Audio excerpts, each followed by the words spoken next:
Spoiler alert, this story contains details of tonight's Game of Thrones Season 7 finale. I think it's one of the best episodes of Game of Thrones I've seen, says Kit Harington of tonight's penultimate season finale. It's got a bit of everything, it fits with the season, and it also fits with Thrones in general, and I love it. The man known as Jon Snow, or now Aegon Targaryen, adds. In what has been a record-breaking 7th season viewership-wise, the epic episode of the HBO blockbuster series based on George R.R. Martin's books confirmed a new lineage for the now not bastard King of the North that the past Emmy nominee portrays. As well as seeing Snow now as the true heir to the Iron Throne, the David Benioff and D.B. Weiss written The Dragon and the Wolf also rolled out the death of the manipulative Peter Littlefinger Baelish, Aidan Gillen, and a betrayal of family and foes by Cersei Lannister, Lena Headey, after a summit of sorts to face the Night King's army of the dead. Additionally, in a cycle full of hacks and leaks, the tightly packed and deftly paced nearly 80-minute 67th episode of Thrones contained the consummation of the burgeoning lust between Snow and Daenerys Targaryen, Emilia Clarke, the queen he has bent the knee to and who turns out to be his aunt. Then there was that little matter of the now dragon-enhanced army of the dead breaking through the wall on Westeros's northern border. In our chat, Harington addressed the sprawl and scope of the finale and how Season 7 has been building to a new kind of GOT. Moving towards the end of what has been a career-defining role so far, the actor also talked about what to expect for the 8th and final season next year and how he feels about Emmy winner GOT coming to an end, no matter who is on the Iron Throne. Deadline. So, after what's arguably been the biggest season of Game of Thrones yet, where can it all go next for the final season? Harington: Well, I'm about to find that out as of quite soon when we get together and do a read-through for the final episodes, which I really can't describe to you. Only a few people are privy to all that information, but it's what we've been waiting for all these years.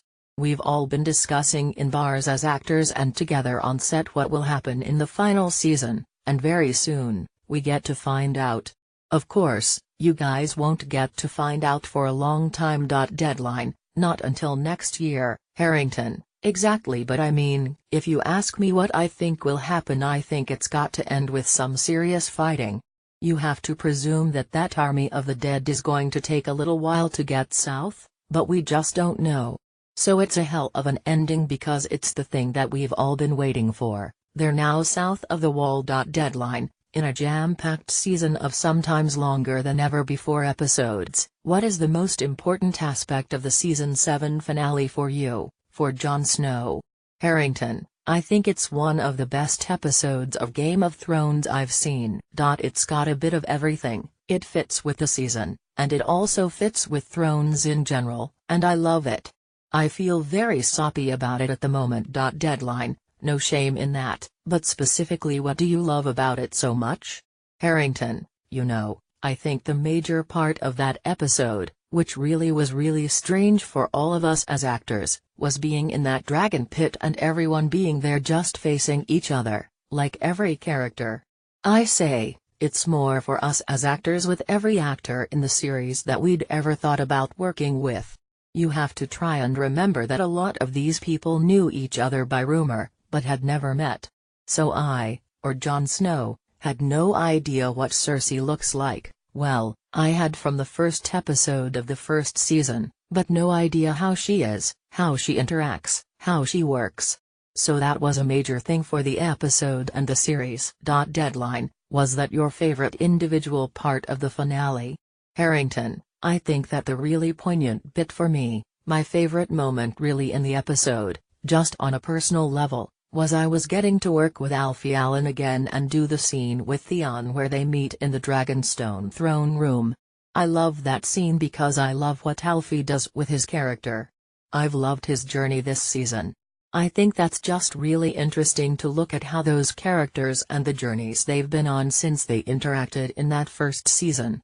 Now here they are as men, and what's changed, and what they've been through, and I think was a really interesting thing to play with me for and Alfie. Deadline. In many intimate ways, it also plays to the epic quality of this season overall too, Harington, yes, and, for me, the length of it was also very important.